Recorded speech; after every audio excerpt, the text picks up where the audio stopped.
Sending all his zealots up first. Those are going to be gone in no time. Templar not the best frontline unit. And still no mining up there. I think that's going to be the case for quite some time to come. And there's really no sense in trying to repair that planetary fortress with that many immortals there. Pretty much lose that planetary, not much to do about it. But he's got a fortune in those. And I'd be surprised, yep, he's going to run them back. And that's because if he loses those, he loses the game. There's so much money in those immortals. And in the meantime, I'm going to make sure that never happens again. Take note of my minerals. And that's what having 3 orbitals will do for you. So I hope you understand I'm not bragging about the amount of minerals that I haven't managed to spend. Definitely not in your best interest to sit with a bunch of minerals in the bank. If you lose a game with 10,000 minerals just sitting there, you still lose the game. There's no special achievement. I really love that he's letting me continue to mine the high yield. By the time he gets the courage to assault it, it's going to be pretty much mined out. It's going to be nothing for him.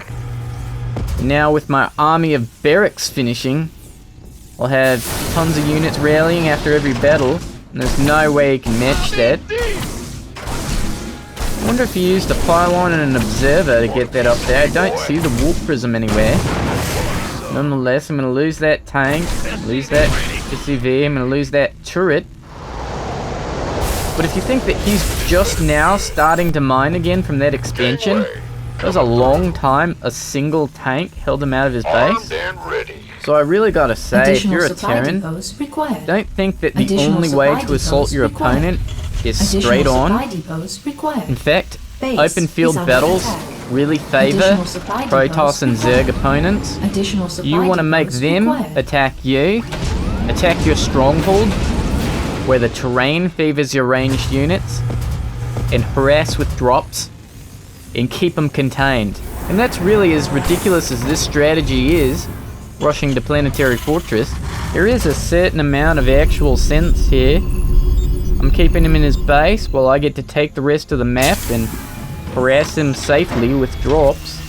And I get to pull ahead in economy. When you do things like that though, you have to make sure that you turn your economic advantage into production, because otherwise they'll come and attack you and you'll have a lot of minerals but you won't have anything to fend off their attack with. Then you'll be in a real bad place. Right now I'm not really that scared. He thinks his army's a pretty big deal, but it's not. It's really expensive, but it is not cost effective. Although looking at that line of Marines getting one-shotted is kind of worth the losses I'm taking. He's still so afraid to push ahead with those immortals. I'm going to chase the DTs with my Raven to make sure my tank can spot them from a distance. And I really need to change this rally point. I don't really want to be giving him free kills, as much fun as it was to watch that. Oh mate, I can't believe you're committing to this attack. You're gonna lose everything. What are you doing? Stopping to attack my barracks. Dodged it there. Come on, one more storm. Bring it. Here it comes. Run away. Oh mate, I timed that exactly wrong. But it doesn't matter. Even if he takes this expansion, I'll be fine. This is basically everything he has. But I still have an expansion. Way more production buildings than he does. And I don't reek of desperation. So surely that counts for something. Back to the bunker, fellas. You'll be alright. But letting him have a little bit of success will give him hope. It'll keep him around a bit longer.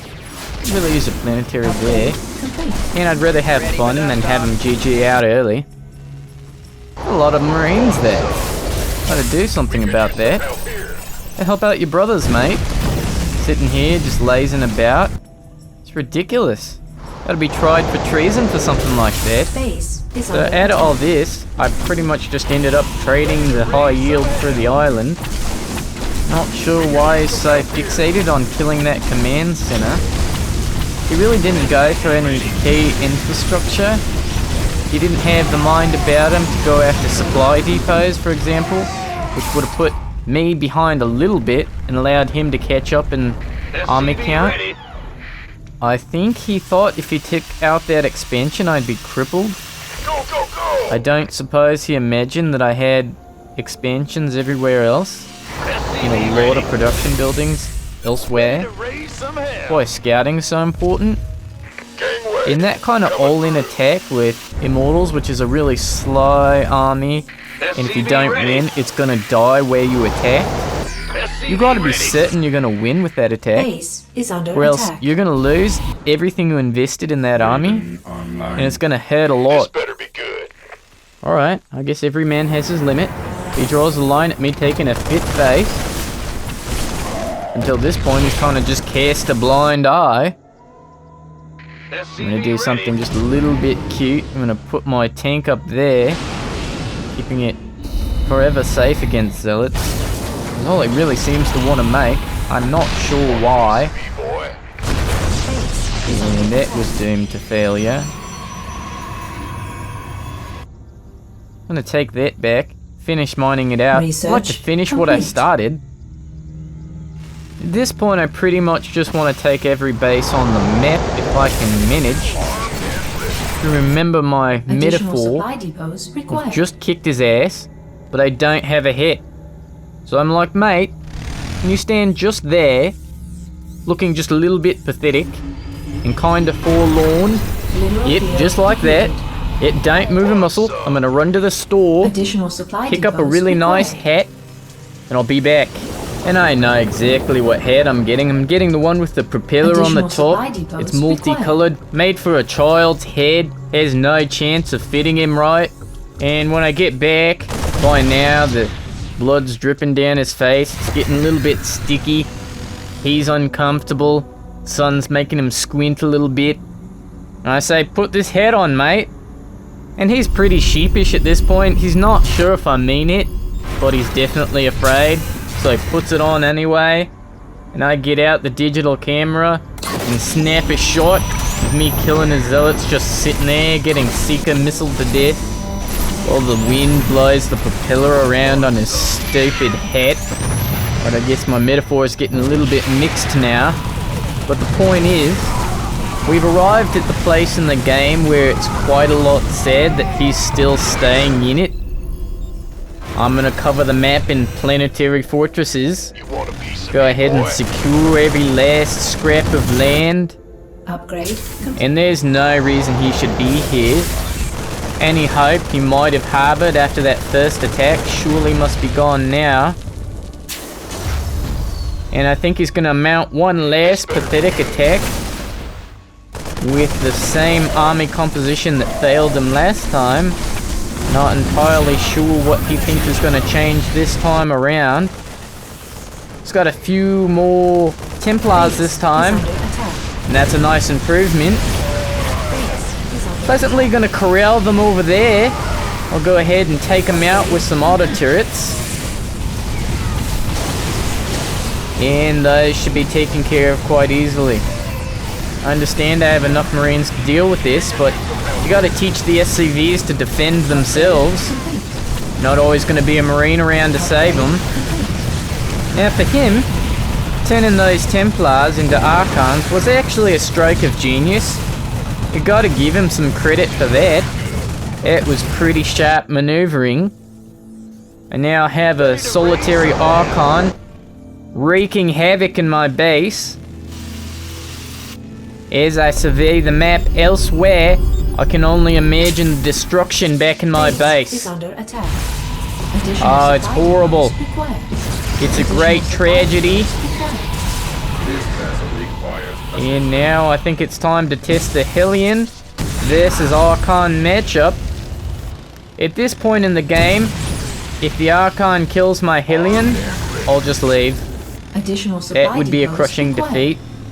I would shrink back in shame and hide my face in my hands. I would really. I'd concede defeat. But it won't come to that. The Hellion prevails. Now at this point, I can't believe he's still here. We definitely just battled Hellion versus Archon and he lost. I would imagine he's in shambles now. Actually, he's probably not at the computer anymore. He's off in the shadows, just shaking and crying crying and shaking. This will haunt him for the rest of his life. In 15 years, we'll hear from him on a talk show. He'll be talking about the catalyst that started him off, Add-on selling his body complete. for crack. In between Add-on his sobs, he'll be complete. recounting this very moment.